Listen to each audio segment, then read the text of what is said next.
সাবেক প্রধান বিচারপতি খায়রুল হকের গ্রেফতারে সরকারকে ধন্যবাদ জানিয়েছেন সুপ্রিম কোর্টের সিনিয়র আইনজীবীরা। তারা বলছেন, দেশের বিচার বিভাগকে খাদের কিনারায় নিয়ে গণতন্ত্র হত্যা, শেখ হাসিনাকে ফ্যাসিস্ট বানানোর মূল কারিগর ছিলেন খায়রুল।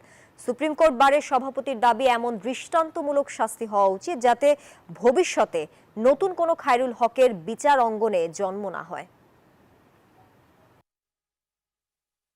বিচারপতি খায়রুল হক বিতর্কিত কর্মকাণ্ডের জন্য দেশজুড়ে নিন্দিত হলেও ফ্যাসিস্ট আওয়ামী লীগ সরকারের কাছে ছিলেন নন্দিত।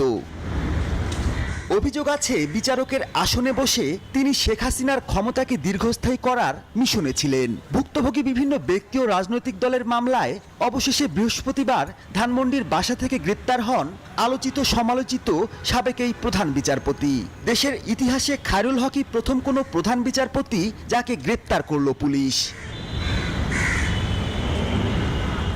2011 সালে তত্ত্বাবধায়ক সরকার ব্যবস্থা প্রবর্তন করা সংবিধানের ত্রয়োদশ সংশোধনী অবৈধ করেন খায়রুল হকের নেতৃত্বাধীন আপিল বিভাগ।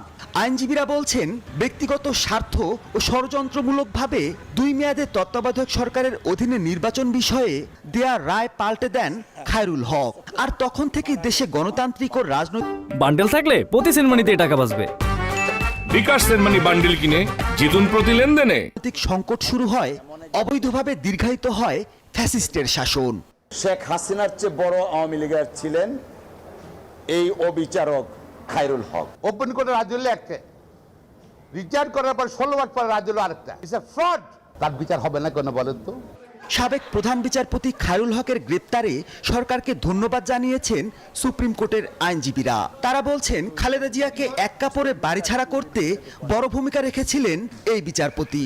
বলেছিলেন, আমি এক কাপড়ে চলে এসেছি, যেখানে আমার সংসার, যেখানে আমার শহীদ রাষ্ট্রপতি জিয়াউর রহমানের সংসারে আমি গিয়েছি, সেখান থেকে আজকে আমাকে এক কাপড়ে বের করে দিয়েছে। এর জন্য খায়রুল হক দায়ী। আইনজীবীরা বলছেন, ওপেন কোর্টে দেয়া রায় পরিবর্তন করে সবচেয়ে বড় অন্যায় করেছেন তিনি। পরিবর্তন করে ফেলার মাধ্যমে যে ফ্রড করা হয়েছে, জুডিশিয়াল ফ্রড, এই ফ্রড আমরা কোনোভাবেই আর বিচার বিভাগ থেকে দেখতে চাই না। নিরপেক্ষতার শপথ নিয়েও পদে পদে দলকানা মনোভাব পোষণ করা বিচারপতি খায়রুল হকের দৃষ্টান্তমূলক শাস্তির দাবি আইনজীবী সমাজের। মাহমুদুল হাসান, নিউজ 24, ঢাকা।